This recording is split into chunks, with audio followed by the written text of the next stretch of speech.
Hello and good morning everyone. तो आइए आज से क्लास स्टार्ट करते हैं।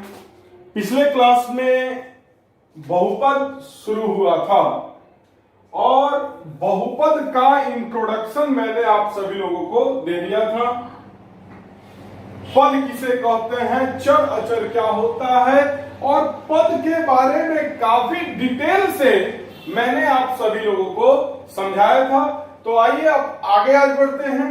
तो अब हम लोगों को पढ़ना है बहुपद। क्या पढ़ना है? बहुपद। तो आइए बहुपद पर हम लोग चर्चा करते हैं। तो बहुपद क्या है?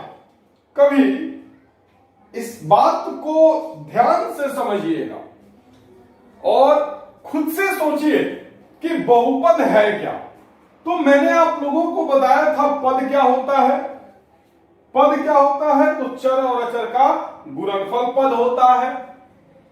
तो जब एक या एक से अधिक पद जोड़ या घटाव के संबंध में जुड़ जाते हैं, जैसे मान लो 4x और 5, यहां पर मैंने 4x लिखा है और यहां पर मैंने 5 लिखा है।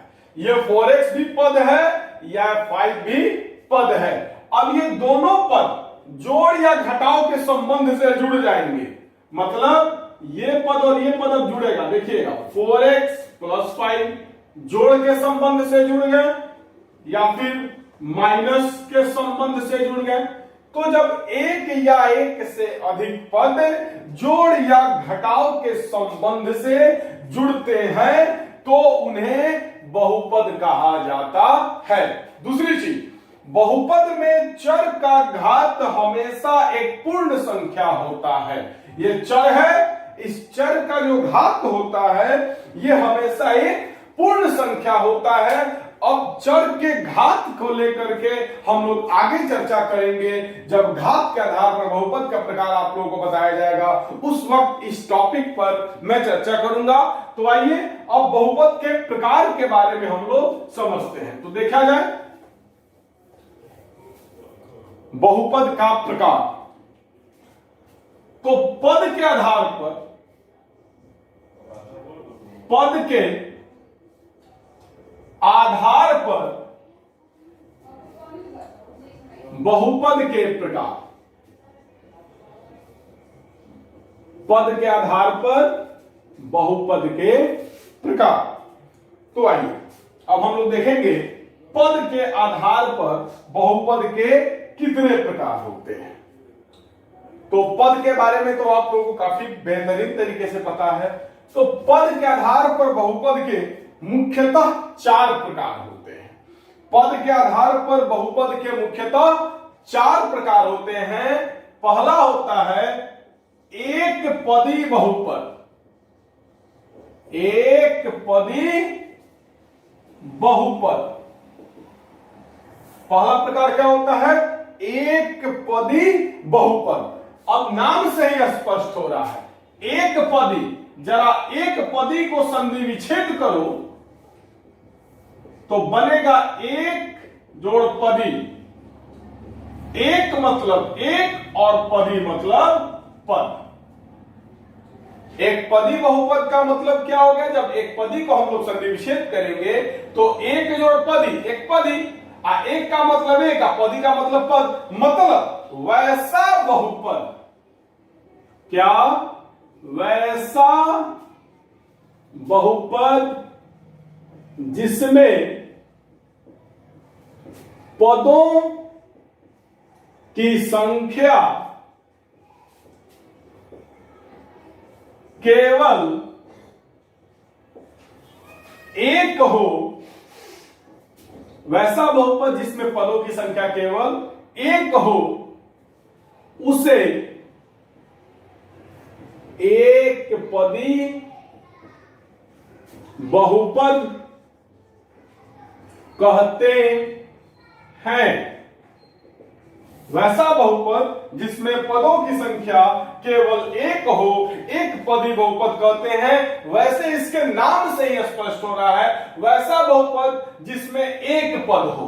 वैसा बहुपद जिसमें एक पद हो एक पदी बहुपद कहलाता है। इस संधि विच्छेद को कहीं रफ में आप चाहो तो उतार सकते हो। मैं इस संधि विच्छेद को मिटाने जा रहा हूं।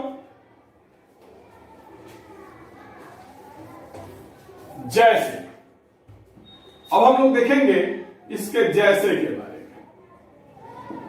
तो मैंने परिभाषा आप लोगों को बताया है कि वैसा बहुपद जिसमें पदों की संख्या केवल एक हो एक पदी बहुपद कहलाता है। जैसे मान लो मैंने लिख दिया 7y, मैंने क्या लिख दिया 7y। 7y क्या है, एक पद है। तो यहां पर मैंने लिखा 7y, यहां पर कई पद है, मात्र एक पद है। 7y क्या है, पद है, और कई गो है तो मात्र एक पद है। तो 7y को हम लोग क्या कहेंगे, एक पदी बहुपद। 7y में मात्र एक ही पद है, मात्र एक ही पद है। तो 7y को हम लोग क्या कहेंगे, एक पदी बहुपद। या मान लो अगर मैं लिख दे रहा हूं -12x, -12x, मैंने क्या लिखा यहां -12x। यहां पर पदों की संख्या कितनी है, केवल एक है, तो इसको क्या कहेंगे, एक पदी बहुपद कहेंगे। क्या कहेंगे, एक पदी बहुपद कहेंगे। अगर मैंने मान लो लिख दिया 2x का पावर 3, मैंने क्या लिखा 2x का पावर 3। यहां पर कितने पद हैं, एक पद है, दो क्या है, अचर है। x का पावर 3 क्या है, चर है। दोनों के बीच में संबंध है गुना का। तो इसको एक बार यहां पर देख सकते हो, 2x का पावर 3 का मतलब क्या होगा, 2x 2 गुना x का पावर 3। दो क्या है, अचर है, और x का पावर 3 क्या है, चर है। अब इस चर और अचर के बीच में संबंध किस चीज का है, तो गुना का है। तो मैंने आप लोगों को बताया था चर और अचर के गुणनफल को ही क्या कहते हैं, पद कहते हैं। तो यहां पर पदों की संख्या कितनी है, केवल एक है। इस बहुपद में ये जो मैंने लिखा है, इस बहुपद में केवल एक पद है, इसलिए इसको क्या कहेंगे, एक पदी बहुपद कहेंगे। या मैं लिख दूं 121, मैंने क्या लिखा 121। कल आप लोगों को मैंने बताया था कि अगर कोई अचर अकेले भी लिखा हुआ है तो वो पद है। इसका क्या कारण है, इस पर कल मैंने काफी बेहतरीन तरीके से डिस्कशन किया था। तो आप लोग कल के क्लास को जरूर देखें। तो यहां पर 121 लिखा हुआ है। 121 क्या है, सिर्फ और सिर्फ क्या है, अचर है। इसमें चर दिख नहीं रहा है, चर छिपा हुआ है, कल का क्लास देख लो। तो 121 भी क्या है, पद है। और इस बहुपद में पद क्या है, मात्र एक है, क्या 121। तो इसको भी क्या कहेंगे, एक पदी बहुपद कहेंगे। कॉमा मान लो मैं लिख दे रहा हूं z, मैंने क्या लिखा है z, मैंने क्या लिखा है z। z क्या है, चर है। z का मान हमेशा बदलते रहता है, तो z क्या है, चर है। तो इस बहुपद में पदों की संख्या कितनी है, केवल एक है, इसलिए इसको भी क्या कहेंगे, एक पदी बहुपद कहेंगे। क्या कहेंगे, एक पदी बहुपद कहेंगे। और मैंने आप लोगों को कल बताया था कि अगर कोई चर अकेले है, जैसे यहां पर मैंने z लिखा है, z, तो z क्या है, अकेले है, इसमें कोई अचर दिखाई नहीं दे रहा है। तो कोई चर अगर अकेले भी है तो भी वो क्या है, पद है। तो यहां पर मैंने आप लोगों को 1 2 3 4 5 बहुपद लिखा। पांचों बहुपद में पदों की संख्या केवल एक है, इसलिए ये पांचों बहुपद क्या है, एक पदी बहुपद है, इत्यादि। अब आते हैं द्विपदी बहुपद पर। किस पर, दूसरा नंबर है द्विपदी बहुपद। क्या है, द्विपदी बहुपद।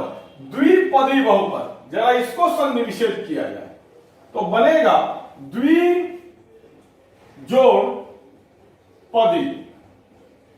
द्विपदी को जब हम लोग सन्निविच्छेद करेंगे तो बनेगा द्वि जोड़ पदी। द्वि का मतलब दो और पदी का मतलब पद। तो नाम से ही आप लोग समझ गए होंगे, वैसा बहुपद, वैसा बहुपद जिसमें पदों की संख्या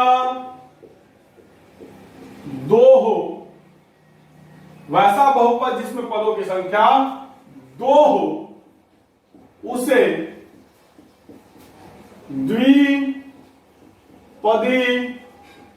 बहुपद कहते हैं।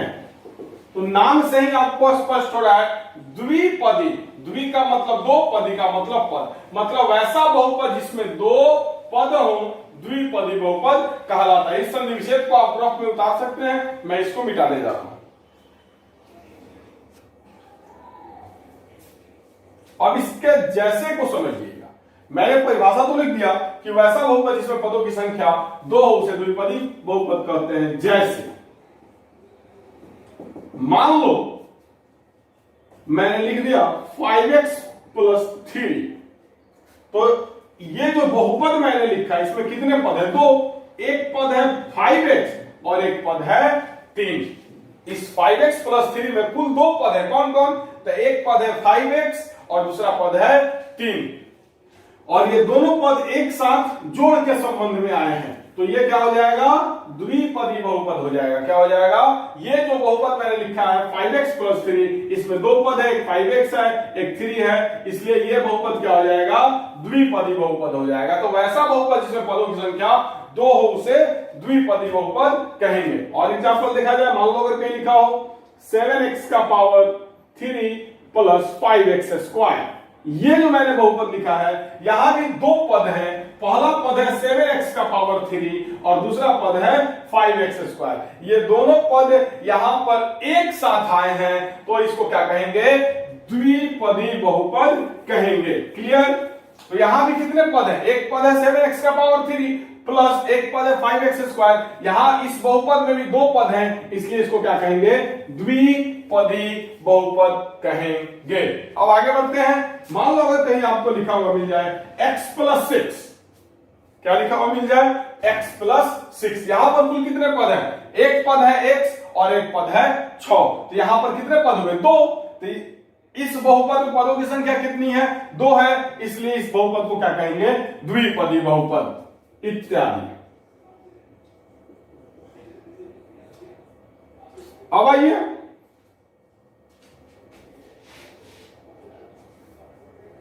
तीसरा नंबर में आता है त्रिपदी बहुपद। तो नाम से आप सभी लोग समझ चुके होंगे।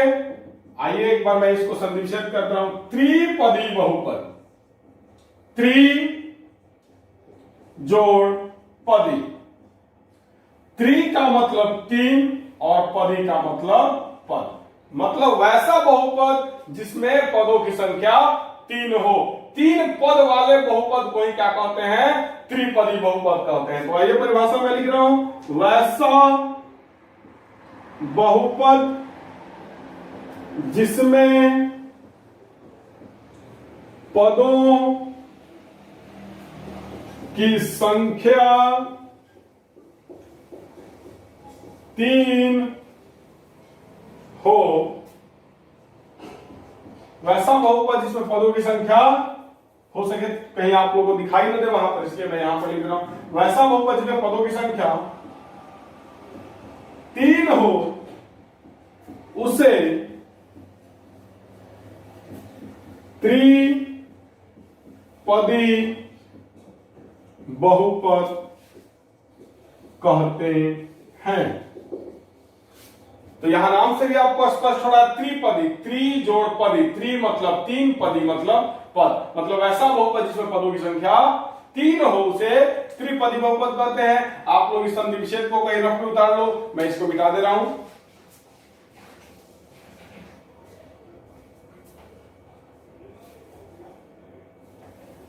अब इसको समझिएगा। जैसे मैं अगर लिख दूं 2x² + 5x + 1, मैंने क्या लिखा? 2x² + 5x + 1। ये एक बहुपद है, इसमें कुल कितने पद है? तीन। पहला पद है 2x², दूसरा पद है 5x और तीसरा पद है 1। तीसरा पद क्या है? 1। ये तीनों पद एक साथ यहां पर आए हैं, इसलिए ये क्या हो जाएगा? त्रिपदी बहुपद हो जाएगा। इस बहुपद में कुल कितने पद हैं? तीन। पहला है 2x², दूसरा है 5x और तीसरा है 1। इसको क्या कहेंगे? त्रिपदी बहुपद कहेंगे। क्या कहेंगे? त्रिपदी बहुपद कहेंगे। Comma x² - x - 3।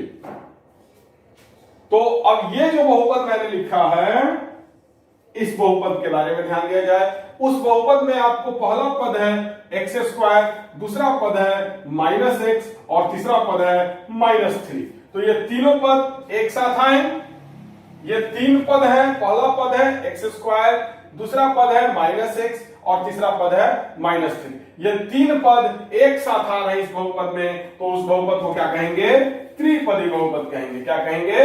त्रिपदी बहुपद कहेंगे। तो ऐसा बहुपद जिसमें पदों की संख्या 3 हो, पहला पद है एक्स स्क्वायर, दूसरा पद है माइनस एक्स, तीसरा पद है माइनस 3। तो ऐसा बहुपद जिसमें पदों की संख्या 3 हो, त्रिपदी बहुपद कहलाता है, इत्यादि। अब चौथे नंबर पर आता है शून्य बहुपद।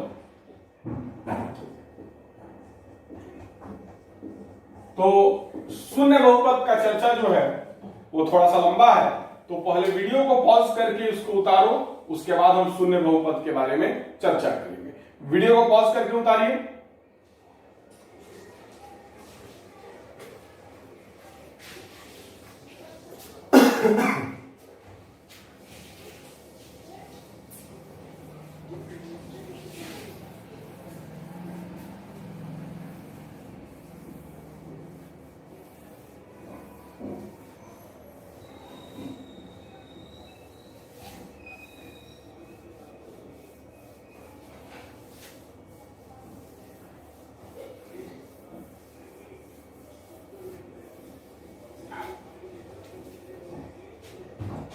चौथा नंबर था शून्य बहुपद। शून्य बहुपद, तो आइए पहले इसके परिभाषा को मैं लिख रहा हूं। वैसा बहुपद, वैसा बहुपद जिसमें चर का गुणांक शून्य हो, वैसा बहुपद जिसमें चर का गुणांक शून्य हो, उसे शून्य बहुपद कहते हैं। अब यहां पर एक सवाल उठा, क्या? तो चर का गुणांक, चर का गुणांक, गुणांक का मतलब क्या होता है? गुणांक अंग्रेजी में इसको कहते हैं कॉफिशिएंट। क्या कहते हैं? कॉफिशिएंट। गुणांक को जब हम लोग संधि विच्छेद करेंगे तो बनता है गुना जोड़ अंक। तो चर का गुणांक का मतलब हुआ किसी, चाहे चर के साथ गुना में जो अंक या संख्या होता है,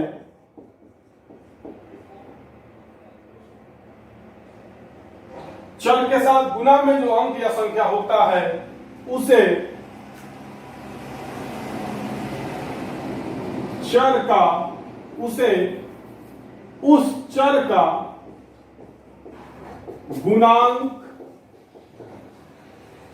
कहते हैं, उसे उस चर का गुणांक कहते हैं। अब गुणांक का मतलब समझिएगा। गुना जोड़ अंक, गुणांक को संधि विच्छेद करने पर क्या बना? गुना जोड़ अंक, मतलब गुना में जो अंक रहता है। अगर मैं यहां पर लिख दूं 4x, मैंने यहां पर क्या लिखा?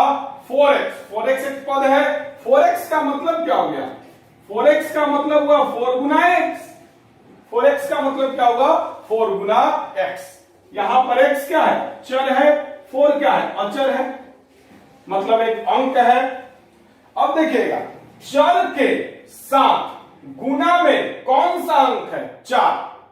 चर क्या है? x है। चर के साथ गुना में जो अंक है उसे क्या कहेंगे? गुणांक कहेंगे। तो यहां पर 4 जो है वो x का गुणांक है। 4 जो है वो क्या है? x का गुणांक है। तो इसको कहीं रफ में उतार लो, मैं इसको मिटाऊंगा, इसको रफ में उतार लो।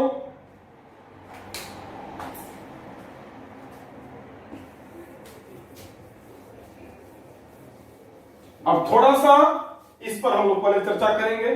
चर का गुणांक, तो चर के साथ गुना में जो अंक या संख्या होता है उसे उस चर का गुणांक कहते हैं। जैसे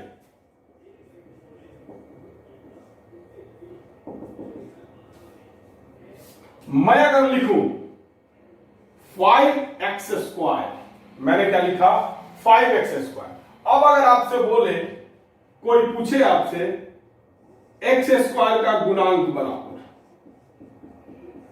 x² का गुणांक क्या है, मैंने क्या लिखा 5x², x² का गुणांक क्या है। तो 5x² का मतलब क्या हुआ 5 गुना x², 5x² का मतलब क्या हुआ 5 गुना x²। x² क्या है चर है, x² क्या है चर है। तो चर के साथ, ये चर है तो इस चर के साथ गुना में जो अंक या संख्या होता है उसे उस चर का गुणांक कहते हैं। तो x² के साथ गुना में कौन सा अंक है 5, तो x² का गुणांक क्या हो जाएगा 5, x² का गुणांक क्या हो जाएगा 5। अब आगे देखते हैं, अगर मान लो आपको कहीं मिले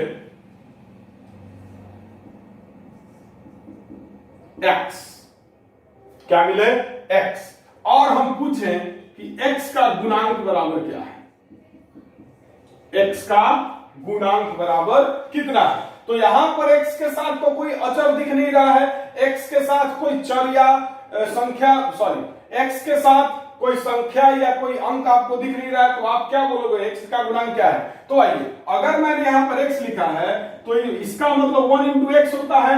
कल मैंने आप लोगों को बताया है कि अगर कोई चर अकेले भी रहता है तो उसके साथ गुना में एक छिपा रहता है। कल मैंने आपको बताया था अगर कोई चर अकेले भी रहता है तो उसके साथ गुना में एक छिपा रहता है, क्योंकि एक से गुना करने पर कोई फर्क नहीं पड़ता है। तो अब यहां पर मैंने लिखा है x, x का मतलब क्या होगा 1 गुना x, तो x का गुणांक क्या हो जाएगा, तो देखिएगा गुणांक, चर का गुणांक क्या होता है, तो चर के साथ x क्या है चर है, तो इस चर के साथ गुना में जो अंक है उसी को क्या कहेंगे, इस चर का गुणांक कहेंगे। तो x का गुणांक क्या है 1, क्या है 1। अब तीसरे नंबर पर आते हैं, अगर मान लो कहीं आपको लिखा है -x, क्या लिखा है -x, और बोले कि x का गुणांक बताएं, क्या बताएं x का गुणांक बताएं। कहीं आपको लिखा हुआ है -x और पूछे कि x का गुणांक बताएं, तो -x को हम लोग -1 गुना x लिख सकते हैं। -x जो यहां पर लिखा हुआ है, तो यहां पर आपको कोई अचर या फिर कोई अंक या फिर कोई संख्या तो आपको दिख नहीं रहा है, तो -x को हम लोग -1 गुना x लिख सकते हैं, कोई दिक्कत वाली बात नहीं है। ये x यहां प्लस में है, प्लस गुना माइनस। तो अब इस चर के साथ, ये चर क्या है x है, इस चर के साथ गुना में कौन सा अंक है -1, तो x का गुणांक क्या हो जाएगा -1 हो जाएगा। तो आई थिंक कि चर का गुणांक आप लोग समझ चुके होंगे। चर का गुणांक का मतलब क्या होता है, तो चर के साथ गुना में जो अंक या संख्या होता है उसे उस चर का गुणांक कहते हैं। क्लियर। अब आते हैं शून्य बहुपद पर। तो शून्य बहुपद कहता है वैसा बहुपद जिसमें चर का गुणांक शून्य हो उसे शून्य बहुपद कहते हैं। जैसे अगर आपको कहीं लिखा हुआ मिले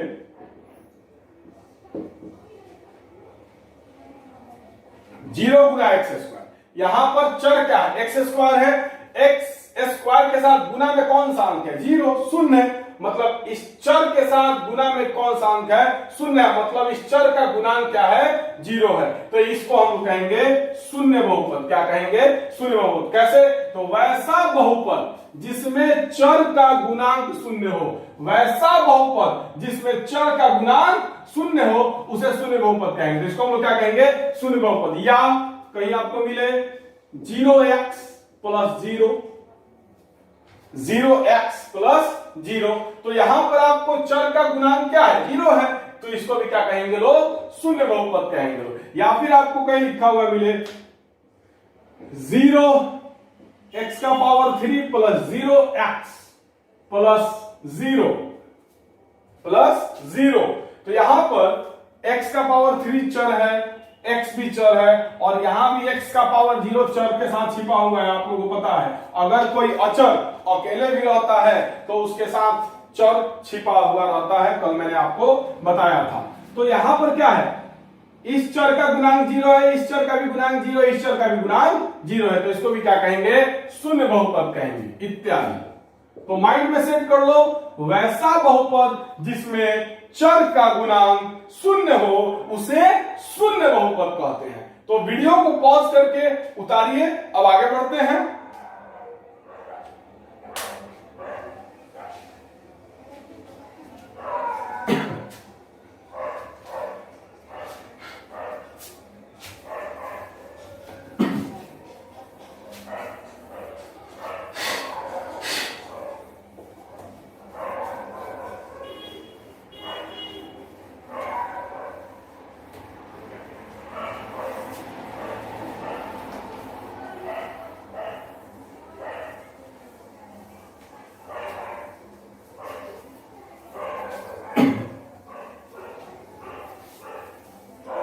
अब आइए, अब एक चीज है जिसके बारे में आप लोगों को समझना है।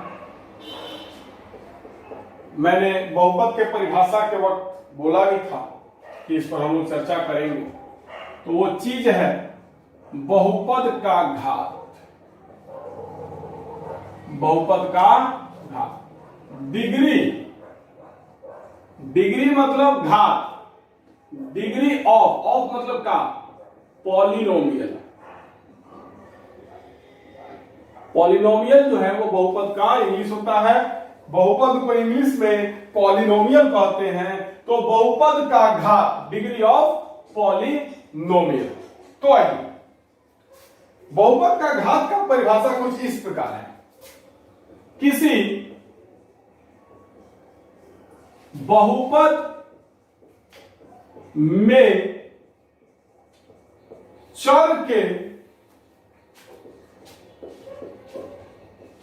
उच्चतम, उच्चतम मतलब सबसे अधिक, उच्चतम घात को ही बहुपद का घात कहते हैं। तो बहुपद का घात का परिभाषा मैंने आप लोगों को क्या बताया, तो किसी बहुपद में चर के उच्चतम घात को ही बहुपद का घात कहते हैं। अब इसको एग्जांपल से समझिए, जैसे मैं यहां पर लिख रहा हूं 5x का power 3 plus 2x square minus 7। ये एक बहुपद है। यहां जो मैंने लिखा है वो क्या है, एक बहुपद है।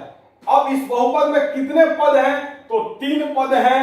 पहला पद है 5x स्क्वायर, 5x का पावर 3 5x क्यूब, दूसरा पद है 2x स्क्वायर, तीसरा पद है -7। ये तीनों पदों से मिलकर के ये बहुपद बना है। ये क्या है, त्रिपदी बहुपद है। अब एक बात को समझिए ध्यानपूर्वक, ये क्या है, चर का घात, यहां x का घात क्या है, 3 है, यहां x का घात क्या है, 2 है, और यहां x का घात क्या है, 0 है।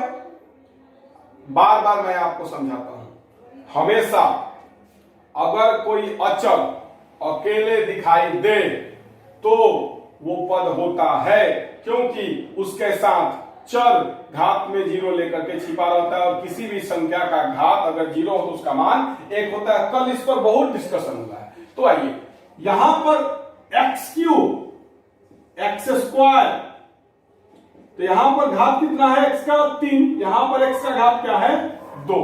तो आइए बात को समझाएं। ये जो बहुपद है, इस बहुपद में x का घात 3 है, यहां x का घात 2 है, और यहां x का घात 0 है। अब एक बात आप लोग बताइए, 0, 2 और 3, इस तीनों में सबसे बड़ा कौन है, 0, 2 और 3, इस तीनों में सबसे बड़ा कौन है, 3 है।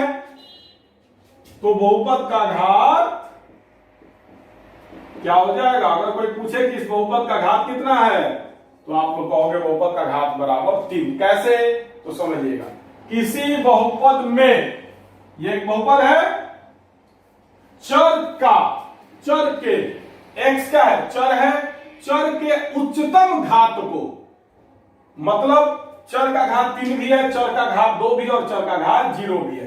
तो इस घात में जो सबसे बड़ा घात है, मतलब उच्चतम घात को, जो सबसे बड़ा घात है उच्चतम घात को ही बहुपद का घात कहते हैं। तो इस चर में x का पावर 3, x का पावर 2, यहां पर x का पावर 0 है, तो इस चर के घात में सबसे बड़ा घात कौन है? 3 है, तो बहुपद का घात क्या हो जाएगा? 3 हो जाएगा। अब आगे बढ़ते हैं। अगर आपको कहीं मिले 2x² प्लस x प्लस 1 और बोले कि इस बहुपद का घात बताइए, तो आइए बहुपद का घात बराबर,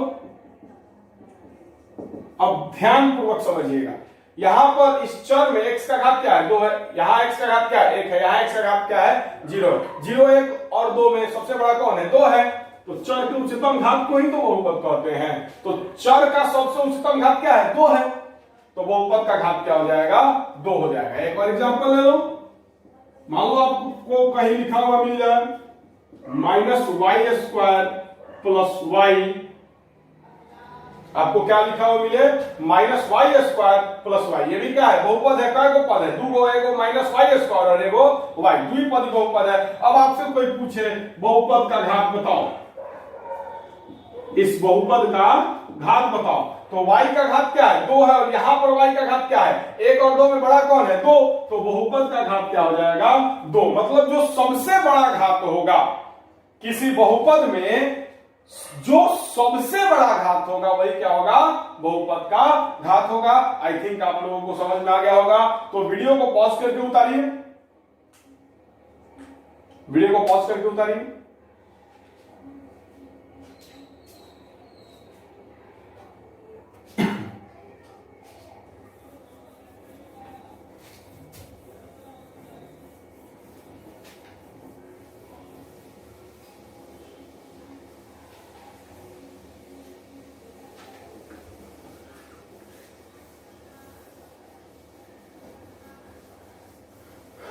अब आते हैं घात के आधार पर, घात के आधार पर बहुपद के प्रकार, घात के आधार पर बहुपद के प्रकार। तो आइए, घात के आधार पर बहुपद के मुख्यतः 4 प्रकार होते हैं। घात के आधार पर बहुपद के मुख्यतः 4 प्रकार होते हैं। पहला होता है शून्य घाती, शून्य घातीय बहुपद। पहला क्या होता है? शून्य घातीय बहुपद। दूसरा होता है एक घातीय बहुपद, या इसी को रैखिक बहुपद भी कहते हैं। दूसरा क्या होता है? शून्य, पहला क्या होता है? शून्य घातीय बहुपद। दूसरा होता है एक घातीय बहुपद या रैखिक बहुपद। तीसरा होता है द्विघाती बहुपद, और चौथा होता है त्रिघाती बहुपद। त्रिघाती बहुपद। तो घात के आधार पर बहुपद के मुख्यतः 4 प्रकार होते हैं। पहला शून्य घातीय बहुपद, दूसरा एक घातीय बहुपद या उसी को रैखिक बहुपद भी कहते हैं, तीसरा होता है द्विघाती बहुपद, और चौथा होता है त्रिघाती बहुपद। तो घात के आधार पर बहुपद के प्रकार का चर्चा कल हम करेंगे, क्योंकि समय की काफी कमी है और वीडियो ज्यादा लंबा भी नहीं होना चाहिए। तो घात के आधार पर इस चारों का प्रकार जो है, इस पर हम लोग कल चर्चा करेंगे। अभी हम एक डायग्राम बनाने जा रहे हैं, उस डायग्राम को आप लोग पहले सेट करो। इसको वीडियो को पॉज करके उतार लो, कल 1 बाय 1 सबके बारे में चर्चा होगा। वीडियो को पॉज करके उतारो।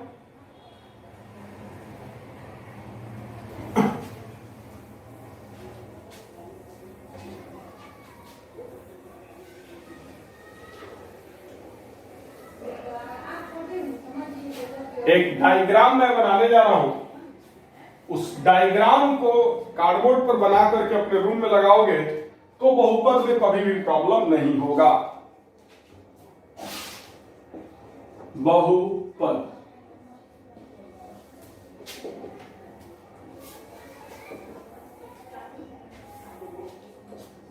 पद के आधार पर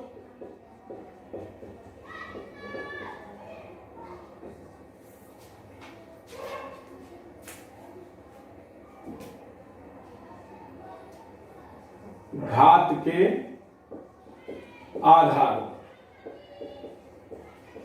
तो पद के आधार पर बहुपद के कितने प्रकार हो गए? 4, जो कि मैंने आप लोगों को बताया है थोड़ी देर पहले सबके बारे में। एक पदी, अंग्रेजी में कहते हैं मोनोमियल, द्विपदी अंग्रेजी में कहते हैं बाइनोमियल, तीसरा होता है त्रिपदी अंग्रेजी में कहते हैं ट्राइनोमियल, चौथा होता है शून्य बहुपद अंग्रेजी में कहते हैं जीरो पॉलिनोमियल। और घात के आधार पर भी 4, पहला होता है शून्य घातीय बहुपद 0 डिग्री पॉलिनोमियल, 0 डिग्री पॉलिनोमियल। दूसरा होता है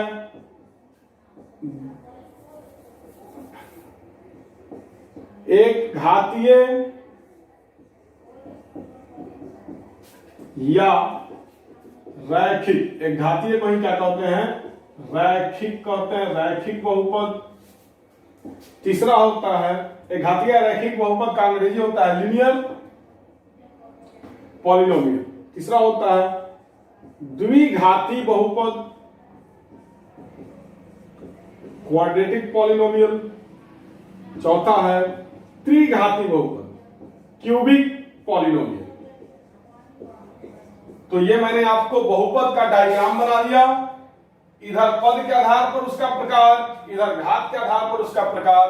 आप लोग इस डायग्राम को उतार करके अपने मतलब बहुपद स्टार्ट जब होगा, मतलब बहुपद जब आप कॉपी पर लिखना स्टार्ट करेंगे तो सबसे पहले पेज पर इस डायग्राम को बना लोगे तो आपको हमेशा याद रहेगा। अब आप एक बात को समझो, अब आप लोग कहोगे बहुत सारे बच्चे कि सर ये सब तो 9th का कंसेप्ट है। जी बाबू, ये सब 9th का कंसेप्ट है, लेकिन मैं आप लोगों के जानकारी के लिए बता दूं कि ये बहुपद का बेसिक है और बहुपद के बेसिक से जो मैं आपको बता रहा हूं, ये जितने भी प्रकार मैंने आपको बताया या फिर जितने भी स्टार मैंने लिखवाया है वो सबसे ऑब्जेक्टिव पूछता है। मुझे कोई शौक नहीं है क्लास को लंबा करने का, मैं चाहता तो बहुपद आप लोग का मैंने स्टार्ट किया डायरेक्ट द्विघात बहुपद से हम लोग स्टार्ट करके और चैप्टर पर हम लोग भिड़ जाते हैं, लेकिन ये बेसिक जरूरी है क्योंकि इस बेसिक से ही आप लोगों के बोर्ड एग्जामिनेशन में ऑब्जेक्टिव पूछता है।